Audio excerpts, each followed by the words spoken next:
You know that moment, when something's just not right, but you're not sure why yet. That's how I felt when the elevator in my apartment, which never goes higher than the 12th floor, suddenly dinged for the 13th. At first, I thought it was a glitch, maybe a prank. But the door slid open anyway, revealing a corridor I never seen before, lined with doors that looked exactly like mine, right down to the chipped paint and faded number. My curiosity got the better of me, and I stepped out, shivering even though the air was still. As I walked down the hallway, my footsteps echoed in a way that made me feel like I was walking underwater.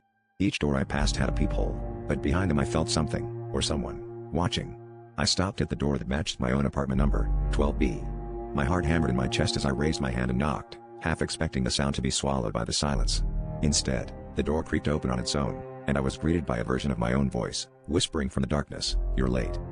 Inside, the room was a perfect replica of my apartment, but everything was reversed, like I'd stepped through a mirror.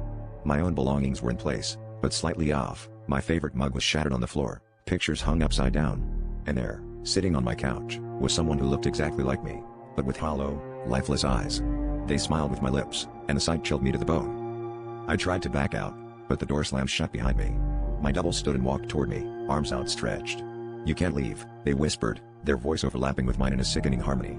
My last memory before everything went black was the sensation of cold hands wrapping around my throat, and the thought that maybe I'd never been alone in my apartment after all.